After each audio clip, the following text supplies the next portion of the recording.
अस्सलाम वालेकुम dear students. Next हमारे पास जो है लेक्चर नंबर 4 न्यूक्लियर फिजिक्स, जिसमें हम स्टडी करेंगे conservation laws involved in a nuclear reactions के कंजर्वेशन लॉज कौन से हैं जो इन्वॉल्व कर रहे हैं न्यूक्लियर रिएक्शन से। इससे प्रीवियस लेक्चर्स में हमने टाइप्स ऑफ न्यूक्लियर रिएक्शंस को डिस्कस किया था और अब फर्दर जो है वो कंजर्वेशन लॉ जो है वो आज हम पढ़ेंगे आज के टॉपिक में।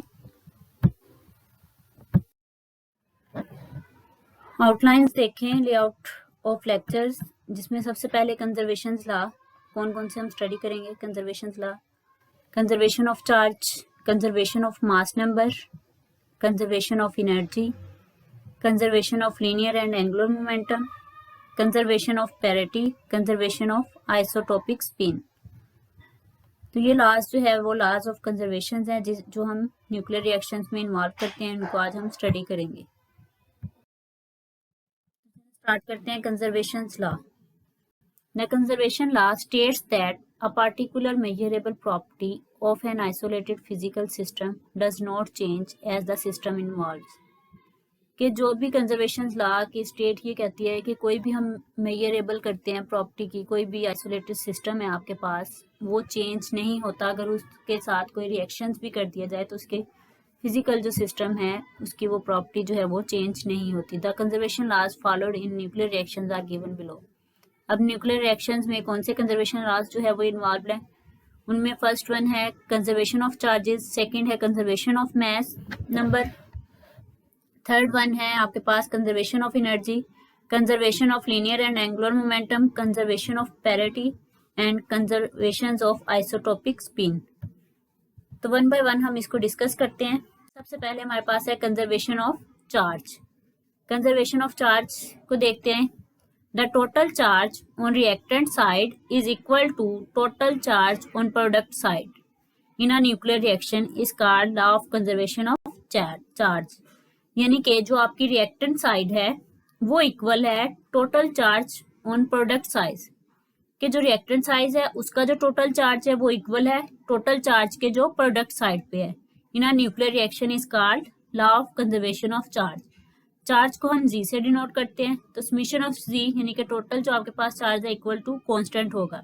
अब ये एक न्यूक्लियर रिएक्शन यहाँ पे हमने लिखा है, हीलियम H2 प्लस नाइट्रोजन 14(7), ये आपके पास रिएक्टेंट्स है, यानी कि ये रिएक्टेंट साइड है, रिएक्ट करती है और आपके पास प्रोडक्ट में क्या है, ऑक्सीजन एंड हाइड्रोजन। अब यहाँ पे देखें चार्ज हमारे पास क्या होता है, जी किसके इक्वल होता है, आप लोगों ने पढ़ा है ना, जी किसके इक्वल होता है, आपके पास जी से डिनोट करते हैं ना हम चार्ज को। तो जी जो है दोनों साइड से अगर आप काउंट करें तो आप देखें नंबर ऑफ प्रोटॉन्स को आप not a mass number, only charge, charge is equal to number of proton. यहाँ पे देखें 2 है आपके पास, यहाँ पे आपके पास 7 है, 7 और 2 9, और इस साइड पे देखें प्रोडक्ट वाली साइड पे 8 और ये आपके पास 1, 8 और 1 9। अब देखिए charge on reactant size 2e plus 7e, कितना चार्ज है इस पे 2 और इस पर नाइट्रोजन पर 7 equal to 9e। Charge on product side 8e plus 1e which is equal to 9e। तो charge on the product on the reactant side and charge on the product side आप क्या देखते हैं इस रिएक्शन में equal है। चलिए next देखते हैं conservation of nucleons. Conservation of nucleons हमारे पास क्या है, the total number of nucleons on reactant side is equal to total number of nucleons on product sides। कि जो टोटल नंबर ऑफ न्यूक्लियॉन्स है रिएक्टेंट साइड पे reactions के और product side पे वो क्या होंगे, इक्वल होंगे। In a nuclear reaction is called law of conservation of nucleons. This law does not hold at low energies, कि ये होल्ड नहीं करेगा अगर एनर्जीज की वैल्यूज क्या है, लो है। अदरवाइज नंबर ऑफ न्यूक्लियॉन्स दोनों साइड्स पे क्या होंगे, इक्वल होंगे, क्योंकि एनर्जीज की वैल्यूज अगर हाई हो जाए तो आपको पता है जो रिएक्टेंट्स हैं वो एक्साइटेड स्टेट में जो है वो जम कर जाते हैं, ठीक है। उसके बाद फिर वो कोई ना कोई पार्टिकल जो है वो अल्फा बीटा या गामा रेज जो है वो इमिट करते हैं, इसलिए ये लो एनर्जीज पर होल्ड नहीं करता, हाई एनर्जीज पर जो है वो होल्ड करता है। Summation A is equal to constant. अब नंबर ऑफ न्यूक्लियॉन्स को हम ए से डिनोट करते हैं। एक्चुअली में ए हमारे पास क्या होता है, एटॉमिक मास नंबर, ऐसा ही है। ए को हम क्या कहते हैं, मास नंबर।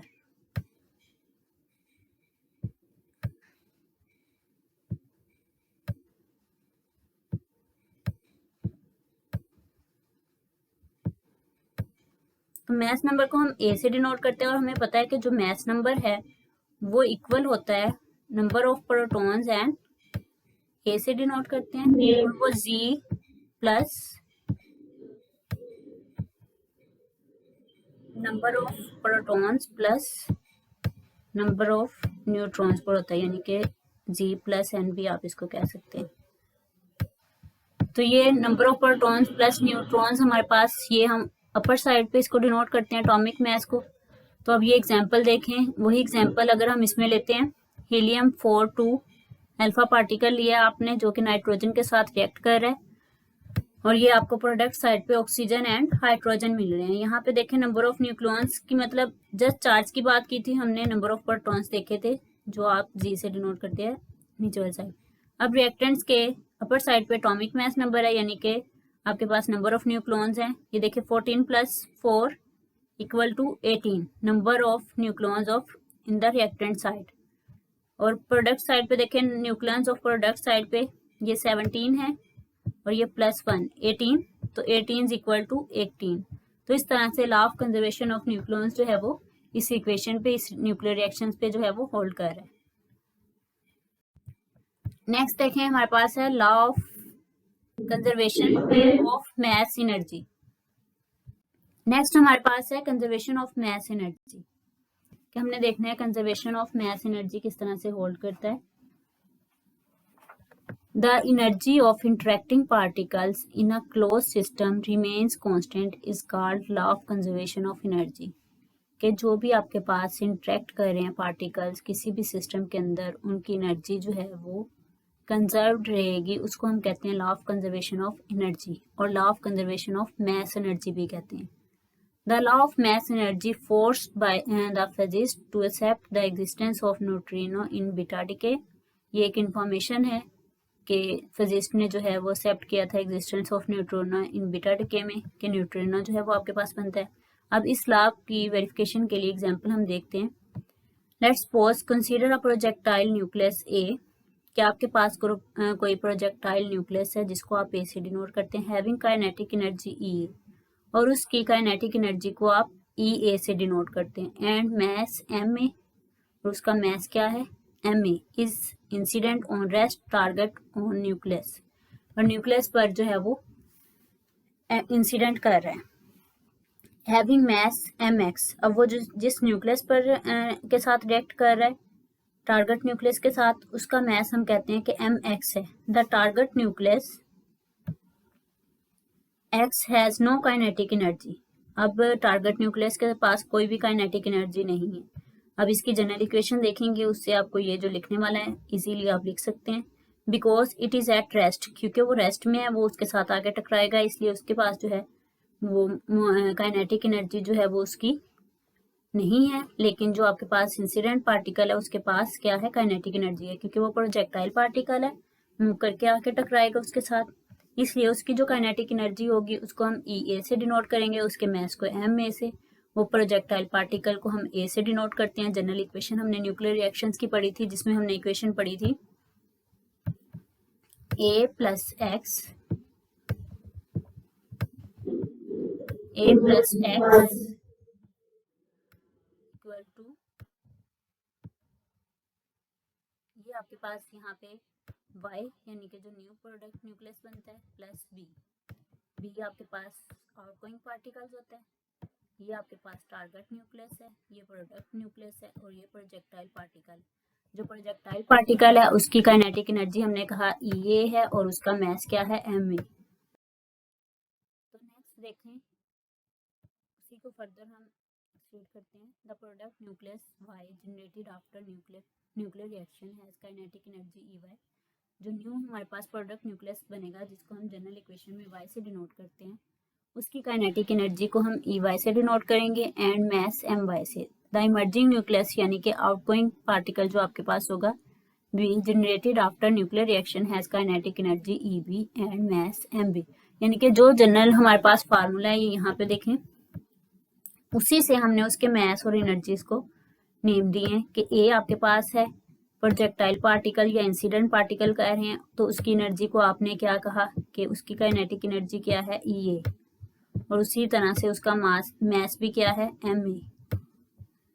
ठीक है, इसी तरह से जो आपके पास टारगेट न्यूक्लियस है वो रेस्ट में है, उसकी काइनेटिक एनर्जी नहीं होगी लेकिन उसका मास क्या है mx। ठीक है, और इसी तरह से जो आपके पास प्रोडक्ट न्यूक्लियस है y, उसकी एनर्जी को हम EY से डिनोट करते हैं। और ये लेट्स सपोज करें, देखें अब जब मैथमेटिकली आप ये जो पूरा हमने एक पॉइंट मतलब एक पैराग्राफ की शेप में लिखा है वो सारा आपको ये एक जस्ट एक इक्वेशन से जो है वो उसको आप राइट अप कर सकते हैं कि वो क्या है, जस्ट एक इक्वेशंस को जो आपके जनरल फार्मूला है न्यूक्लियर रिएक्शंस का। और बी आपके पास आउटगोइंग पार्टिकल है, इसकी एनर्जी को हमने EB से डिनोट किया और इसके मास को हमने MB से डिनोट किया, और जो आपके पास प्रोडक्ट न्यूक्लियस है उसके मास को हमने MY से डिनोट किया।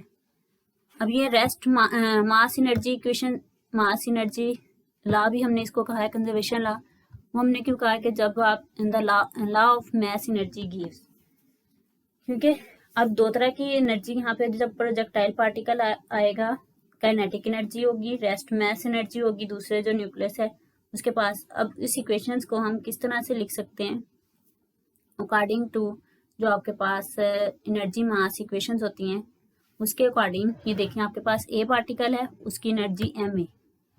ठीक है, एनर्जी की इक्वेशंस क्या है, इक्विवेलेंस ऑफ एनर्जी प्रिंसिपल जो आपके पास है Einstein, E is equal to mc²। ठीक है, रेस्ट मास एनर्जी प्लस आपके पास यहाँ पे आएगी काइनेटिक एनर्जी, कंजर्वेशन लॉ को होल्ड करने की kinetic energy plus rest mass energy equal to constant आएगी। अब फर्स्ट वन की लिख लें आप प्रोजेक्टाइल की mc² प्लस EA उसकी काइनेटिक एनर्जी, MAc² उसकी rest mass energy plus mxc² आपके पास जो टारगेट न्यूक्लियस है उसकी आ जाएगी रेस्ट मास एनर्जी और 0 आ जाएगी काइनेटिक एनर्जी। ठीक है, इसी तरह से लेफ्ट साइड पे आप देखें MYc² उसकी रेस्ट मास एनर्जी आ जाएगी जो आपके पास प्रोडक्ट न्यूक्लियस है प्लस EY उसकी kinetic energy plus MBc² outgoing particle की आ जाएगी rest mass energy plus EB उसकी काइनेटिक एनर्जी आ जाएगी।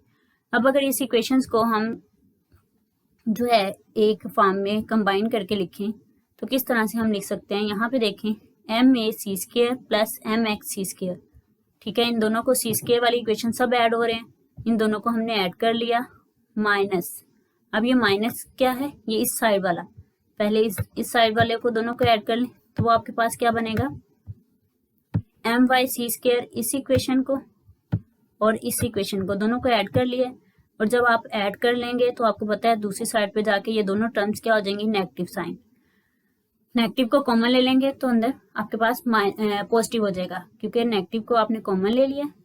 MYc² के साथ भी माइनस आएगा जब लेफ्ट साइड पे लेके जाएंगे, इस साइड पे पॉजिटिव है इसलिए, और MBc² के साथ भी नेगेटिव साइन आएगा जब आप दूसरी साइड पे राइट साइड पे लेके जाएंगे। तो हमने क्या किया, नेगेटिव को कॉमन ले लिया तो आपके पास इक्वेशन में क्या है MY प्लस MB, और c² भी हमने क्या किया कॉमन ले लिया क्योंकि दोनों टर्म्स में c² था, इधर भी दोनों टर्म्स में c² था, हमने c² को कॉमन ले लिया। अब यहाँ पे देखें जब c² को हमने कॉमन लिया, अब ये वाली टर्म्स जो थी इस साइड पे भी पॉजिटिव है EY प्लस EB। अब इन टर्म्स को कंबाइन कर लेते हैं जो काइनेटिक एनर्जी की थी, इस साइड पे EA पॉजिटिव है, इसको जब दूसरी साइड पे लेके जाएंगे वो क्या हो जाएगा नेगेटिव, तो ये आपके पास आ जाएगा माइनस EA। अब ये आपके पास इक्वेशन बन गई MA plus MXc² minus MY plus MBc² which is equal to Q। अब ये वाली जो टर्म्स थी आपके पास जो काइनेटिक एनर्जी का combination sum of kinetic energy, उसको हमने कहा कि ये Q के इक्वल है। Q इज काइनेटिक एनर्जी यानी कि वैल्यू है, Q वैल्यू है एनर्जीज की। नेक्स्ट हम इससे जो नेक्स्ट लेक्चर्स होंगे उसमें Q वैल्यू रिएक्शंस भी हम पढ़ेंगे कि Q वैल्यूज क्या होती है उसको हम देखेंगे। तो इसलिए यहाँ पर हम ये जो आपके पास कॉम्बिनेशन आ रहा है उनको हम क्या कह रहे हैं कि ये Q के इक्वल है। अब where Q is equal to EA plus EB minus EA is difference between kinetic energy of the products of the nuclear reactions and kinetic energy of reactant particles, कि ये प्रोडक्ट है किसका, आपके पास nuclear reactions में जो products बन रहे हैं उनका और जो रिएक्टेंट्स है उन पार्टिकल्स का. It is called Q value of the nuclear reactions. ठीक है, इसको हम कहते हैं Q value of the nuclear reactions. इसकी क्यू वैल्यू की इक्वेशंस भी होती है नेक्स्ट, वो भी इंशाल्लाह हम पढ़ेंगे. और ये रिएक्शंस किस तरह के उनको भी हम फर्दर जो है वो डिस्कस करेंगे. अब यहाँ पे जस्ट क्यू किसके इक्वल है, E Y plus E B minus E A, और क्यू किसके इक्वल है, अगर इसको आप ओपन करके लिखें M A plus M X C square minus M Y plus M B C square. Next हमारे पास है कंजर्वेशन ऑफ लीनियर मोमेंटम. ठीक है, इससे पहले conservation of charge, conservation of mass number यानी कि conservation of neutron and mass energy conservation law, इनको हमने डिस्कस किया. अब हम देखते हैं conservation of linear momentum. The total momentum of a system remains constant in an isolated system is called law of conservation of linear momentum. ये तो आपने प्रीवियस क्लासेस में डेफिनेशन पढ़ी है कि law of conservation of momentum क्या होता है, कि आपके पास टोटल मोमेंटम सिस्टम का जो after collision and before collision and after collision जो है वो कांस्टेंट रहता है. तो वही डेफिनेशन हम यहाँ पे यूज कर रहे हैं कि total momentum of a system remains constant in an isolated system is called law of conservation of linear momentum. एक यहाँ पे प्रोजेक्टाइल देखेंगे, उसके अकॉर्डिंग इसकी इक्वेशन लिखेंगे. कंसीडर अ प्रोजेक्टाइल न्यूक्लियस ए. अब हमारे पास जो प्रोजेक्टाइल है यानी कि इंसिडेंट पार्टिकल या न्यूक्लियस, उसको हम कह रहे हैं वो ए है, हैविंग वेलोसिटी वी ए. अब आपको पता है ना कि जब हम मोमेंटम की बात करते हैं तो वहाँ पे हमारे पास वेलोसिटी और मास आता है, क्योंकि प्रोडक्ट होता है linear momentum mass and velocity का. Projectile nucleus A having velocity V A and mass M A is incident on a rest target nucleus x of mass mx. अब यहाँ पे हमने va या vx नहीं लिखा क्योंकि हमारे पास जो टारगेट न्यूक्लियस है वो रेस्ट में है, इसलिए उसके पास वेलोसिटी नहीं है. तो उसका मास हमने कहा कि वो mx है. सिमिलरली जिस तरह से हमने law of conservation of energy में पढ़ा है उसी तरह से हम यहाँ पे कंसिडर कर रहे हैं द प्रोडक्ट न्यूक्लियस y. अब जो हमारे पास प्रोडक्ट न्यूक्लियस y बन रहा है जनरेटेड आफ्टर न्यूक्लियर रिएक्शन, जो कि जनरेट हो रहा है आफ्टर न्यूक्लियर रिएक्शंस के बाद, है वेलोसिटी वी वाई. उसकी वेलोसिटी क्या है V Y and mass M Y. While emerging nucleus यानी कि आउटगोइंग पार्टिकल जो है या आउटगोइंग न्यूक्लियस भी आप इसको कह सकते हैं, B has velocity V B and mass M B after nuclear reactions. तो इसका जो रिएक्शंस का मास है वो एम बी और वी बी है. अब नेक्स्ट देखें the law of conservation of linear momentum gives summation of mv which is equal to constant. The nuclear reaction is, अब ये आपके पास जनरल इक्वेशन है, उसको आप लिख के, जनरल इक्वेशन है आपके पास a plus X Y plus B. ये आपके पास इंसिडेंट प्रोजेक्टाइल पार्टिकल जिसका मास हमने कहा एम ए है और वेलोसिटी क्या है वी ए, प्लस रेस्ट मास, इसका मास आपने कहा एम एक्स है लेकिन वेलोसिटी इसके पास जीरो होगी क्योंकि ये रेस्ट में है न्यूक्लियस, टारगेट न्यूक्लियस, इसलिए वो क्या कर देगी 0 multiply by M X equal to 0 which is equal to Y जो आपके पास प्रोडक्ट न्यूक्लियस है उसकी आपके पास वेलोसिटी वी वाई है, मास एम वाई है, प्लस इसी तरह से आउटगोइंग पार्टिकल जो आपके पास आउटगोइंग न्यूक्लियस है उसकी M B and V B. तो ये आपके पास इक्वेशन आएगी. तो इसमें क्या है law of conservation of linear momentum क्या है, ये कांस्टेंट रहेगी इक्वेशन. नेक्स्ट है हमारे पास conservation of angular momentum and spin. Next हमने देखना है कंजर्वेशन ऑफ एंगुलर मोमेंटम किस तरह से ये जो है हमारे पास होल्ड करते हैं. This law states that total angular momentum and total spin should be conserved in a nuclear reaction. इसमें जो टोटल आपके पास एंगुलर मोमेंटम होगा एंड जो स्पिन होगी वो कंजर्व रहेगी न्यूक्लियर रिएक्शन में. This law help us to assign values of angular momentum and spin to emitted particles. ये हमें हेल्प करता है कि उसको हम वैल्यूज जो है वो साइन कर सकें जो इमिटेड पार्टिकल्स है उसकी स्पिन और एंगुलर मोमेंटम की. Summation L is equal to constant. Next हमारे पास है कंजर्वेशन ऑफ पैरिटी. तो सबसे पहले तो स्टूडेंट्स आपको पता होना चाहिए कि पैरिटी क्या है। इसको हम क्वांटम में भी पढ़ते हैं, पार्टिकल फिजिक्स में भी पढ़ते हैं कि पैरिटी हमारे पास क्या होती है, ये इन्वर्ट कर देती है।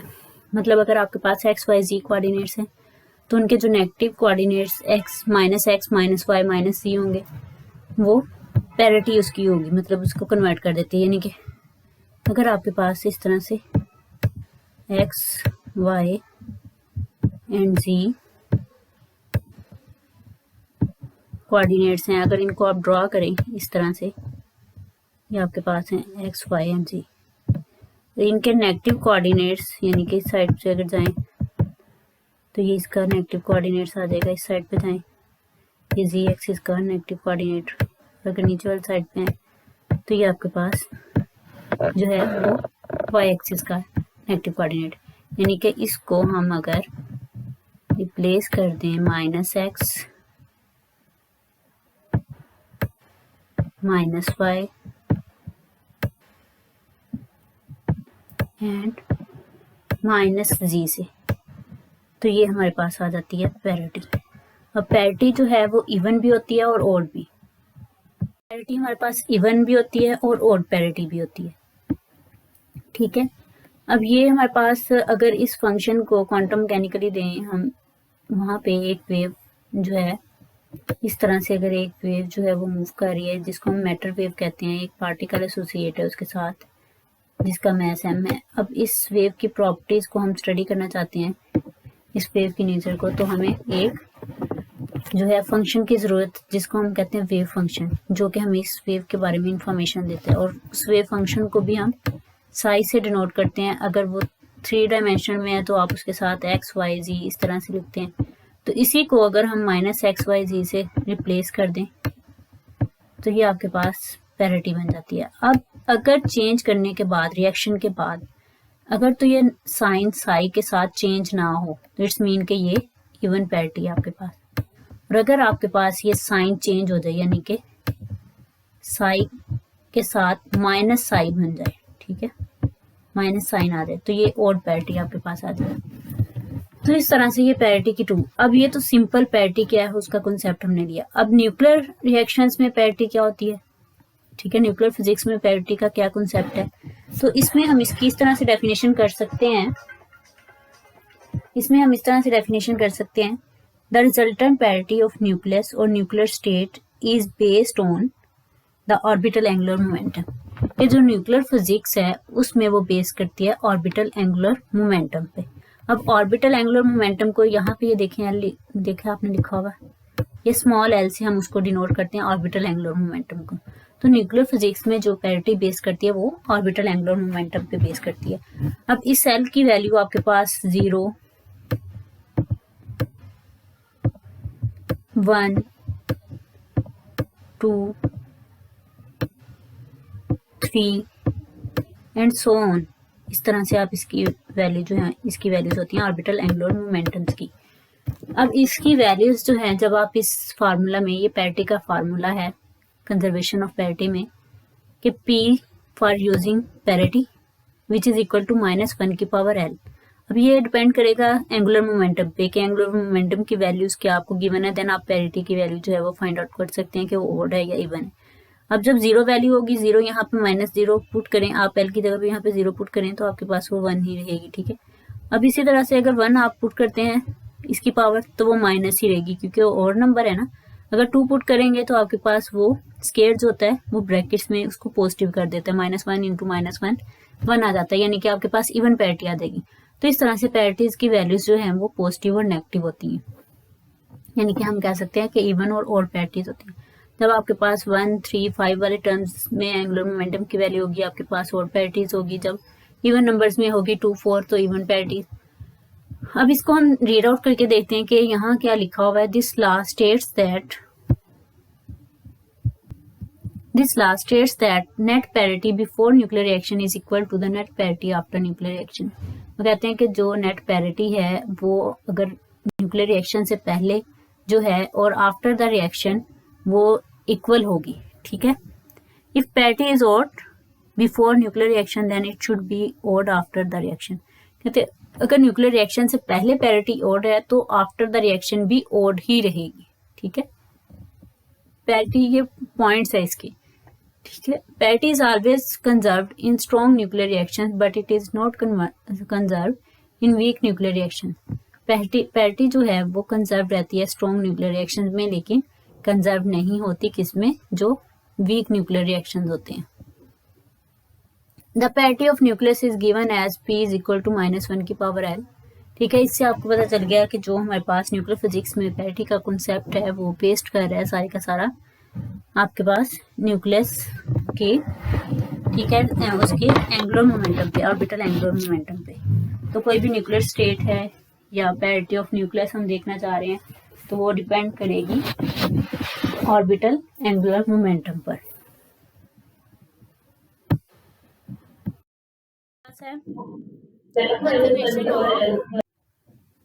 तो नेक्स्ट हमारे पास है conservation of isotopic spin. The isotopic spin is the quantum number related to strong interaction. अब जो आपके पास कंजर्वेशन ऑफ आइसोटोपिक स्पिन है, ये भी वैसे तो आप लोगों ने आइसोटोप्स और दूसरी इस तरह की टर्म्स जो है वो स्पिन पढ़ी, लेकिन आइसोटोपिक स्पिन क्या है एक्चुअली में, ये क्वांटम नंबर होता है। क्वांटम नंबर्स भी आपने डिस्कस किए होंगे मॉडर्न फिजिक्स में कि आपके पास स्पिन क्वांटम नंबर होता है, ऑर्बिटल क्वांटम नंबर होता है, ठीक है। तो डिफरेंट क्वांटम नंबर्स होते हैं, प्रिंसिपल क्वांटम नंबर्स जो डिफरेंट इंफॉर्मेशन देते हैं हमें। तो अब ये जो है आपके पास isotopic spin is the quantum number related to strong interaction. अब ये स्ट्रॉन्ग इंटरेक्शन किस तरह की है जिसपे ये डिपेंड कर रहा है, जिससे रिलेट कर रहा है, वो स्ट्रॉन्ग न्यूक्लियर फोर्सेज होती हैं आपके पास, जो न्यूक्लियस के अंदर जो है वो एक्सर्ट करती हैं। अब न्यूक्लियस के अंदर आपके पास क्या होता है कि ये अगर आपके पास एक ऑर्बिट है, अब इसके अंदर ये आपके पास न्यूक्लियस है। अब न्यूक्लियस के अंदर आपके पास क्या होते हैं, number of protons and neutrons. अब जो भी इफेक्ट हो रहा है number of protons and neutron पर, तो ये इसके अंदर स्ट्रॉन्ग न्यूक्लियर फोर्सेज एक्सर्ट करती हैं।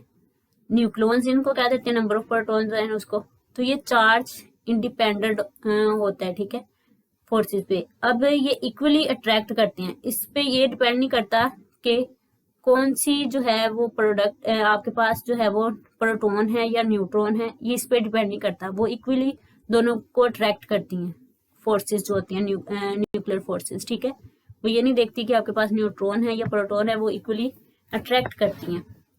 वैसे आप देखें तो नंबर ऑफ प्रोटॉन्स और न्यूट्रॉन मोस्टली इक्वल होते हैं। किस तरह से कि आपके पास मास ऑफ प्रोटॉन्स भी इक्वल होता है, मास ऑफ न्यूट्रॉन के ऑलमोस्ट नियरली इक्वल होता है, ठीक है।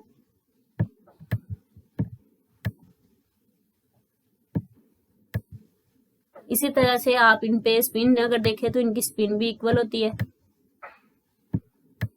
और अगर आप बात करें नियरली इक्वल आप लिखेंगे, बिल्कुल इक्वल नहीं, ठीक है, थोड़ा सा माइनस है। तो ये चीजें इसकी जो है वो इक्वल होती हैं, लेकिन इसमें डिफरेंस किस चीज पे आता है कि जो आपके पास न्यूट्रॉन्स होता है वो न्यूट्रल होता है, और जो आपके पास प्रोटॉन होता है वो आपके पास जो है उस पर पॉजिटिव चार्ज होता है। अब पार्टिकल्स, अब वो जो पॉजिटिव चार्ज है और उस पर नेगेटिव चार्ज न्यूट्रल है, लेकिन इन दोनों को जब हम कंबाइन करें तो हमारे पास एक पार्टिकल्स का नेम रख दिया हाइजेनबर्ग ने, जिसको हमने कहा पार्टिकल को न्यूक्लियॉन्स। अब वो न्यूक्लियॉन्स हाइजेनबर्ग ने कहा कि वो इंटरनल डिग्री ऑफ फ्रीडम है, यानी कि ये फ्री हैं, डिग्री ऑफ फ्रीडम है, यानी कि इनकी कोई ना कोई स्पिन होनी चाहिए। तो वो स्पिन का मतलब है कि उनका क्वांटम नंबर होगा, ठीक है, न्यूट्रॉन और प्रोटॉन का कोई ना कोई क्वांटम नंबर होगा। तो ये जो आइसोटोपिक स्पिन है इसको हम सेकंड नेम्स भी मैं इसके आपको बता देती हूँ कि कहीं पे अगर आपको लिखा हो कि आइसोबैरिक स्पिन को आप जो है वो बताएं कि क्या है, या फिर आपको जस्ट आइसोस्पिन का लिखा हो तो आप यही आइसोटोपिक को ही हम यही नेम इसी स्पिन को देते हैं। आप इसको आइसोबैरिक स्पिन भी कह सकते हैं, और सेकंड आप इसको जस्ट आइसोस्पिन भी कह सकते हैं। बताने का मतलब कि ये स्पिन जो है वो आपके पास इक्वली स्ट्रॉन्ग जो न्यूक्लियर फोर्सेस होती हैं उस पर डिपेंड करती हैं कि वो जो न्यूक्लियर फोर्सेस हैं वो इक्वली दोनों पर एक्ट करती हैं। The particles that are affected equally by the strong force but have different charges, कि देखें अफेक्ट करती हैं, इक्वली इफेक्ट करती हैं स्ट्रॉन्ग फोर्स के साथ, लेकिन उनके चार्जेस क्या है, डिफरेंट हो सकते हैं। यानी कि for example protons and neutrons, के न्यूट्रॉन्स पर तो कोई चार्ज ही नहीं है, प्रोटॉन पर चार्ज है, लेकिन वो इक्वली इफेक्ट करेगी। Can be treated as being different states of the same particles with isospin.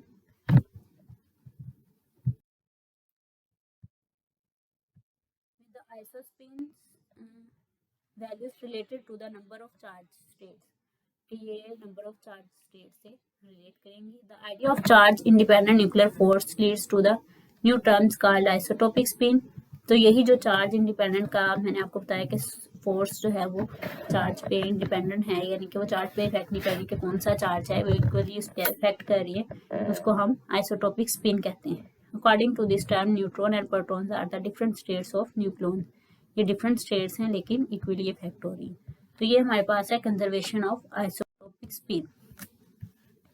The isotopic spin variable was assigned values +1/2 for neutron and -1/2 for proton.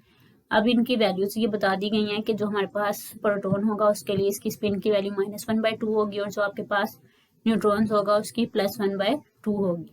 So there exists an isotopic spin quantum number. This law states that net isotopic spin should be equal before nuclear reaction and after nuclear reaction. तो इस law का मतलब क्या था कि जो आपके पास आइसोटोपिक कंजर्वेशन लॉ होगा उसमें क्या होगा कि जो आइसोटोपिक स्पिन होगी before the nuclear reaction and after the nuclear reactions वो इक्वल होगी। तो इस तरह से ये हमारे लॉज थे जो आज हमने डिस्कस किए, कंजर्वेशन ऑफ लॉ, जिसमें सबसे पहले हमने कंजर्वेशन ऑफ चार्ज उसको डिस्कस किया कि उसमें टोटल जो चार्ज है before the reaction and after the reaction वो क्या होगा, कंजर्व रहेगा। उसके बाद हमने सेकंड पढ़ा जिसको हमने कहा जो आपके पास लॉ था, लॉ ऑफ न्यूक्लियस, यानी कि लॉ ऑफ मास नंबर भी आप कह सकते हैं इसको। तो उसमें हमने क्या देखा कि जो मास नंबर होगा before the reaction nuclear reaction and after the nuclear reaction वो क्या होगा, सेम होगा, यानी कि कांस्टेंट रहेगा। उसके बाद थर्ड पर हमने पढ़ा कि आपके पास मास एनर्जी जो लॉ है वो क्या है। उसमें भी हमने देखा कि जो काइनेटिक एनर्जी प्लस उसकी रेस्ट मास एनर्जी जो होगी वो कांस्टेंट रहेगी before the reactance and reaction and after the reaction. उसके बाद नेक्स्ट हमने पढ़ा law of conservation of linear momentum, जिसमें हमने बताया कि जो आपके पास लीनियर मोमेंटम का जो हमारे पास लॉ होता है किसी भी आइसोलेटेड सिस्टम के लिए, हम कहते हैं कि जो लीनियर मोमेंटम है वो रिएक्शन से पहले यानी कि कोलिजन से पहले और आफ्टर कोलिजन जो है वो कांस्टेंट रहता है। तो इसमें भी हमने यही देखा कि न्यूक्लियर रिएक्शन में before the collision and after the collision जो आपके पास लीनियर मोमेंटम होगा वो कांस्टेंट रहेगा। उसके बाद हमने एंगुलर मोमेंटम पर डिस्कस की है कि एंगुलर मोमेंटम हमारे पास जो होगा उसके लिए भी लॉ जो है वो होल्ड करेगा कि एंगुलर मोमेंटम भी कांस्टेंट रहेगा before reaction and after reaction. उसके बाद हमने पैरिटी वाला पढ़ा है कि पैरिटी किस तरह से होल्ड करती है, न्यूक्लियर रिएक्शन में कंजर्व रहती है before reaction and after reaction. और लास्ट में हमने आइसोटोपिक स्पिन पढ़ा जिसको हम आइसोबैरिक स्पिन भी कहते हैं और आइसो स्पिन भी कहते हैं। रेफरेंस बुक्स ये आपके पास न्यूक्लियर फिजिक्स की हैं, इनको भी आप नेट से जो है वो डाउनलोड करके इनसे भी इन टॉपिक्स को जो है वो देख सकते हैं।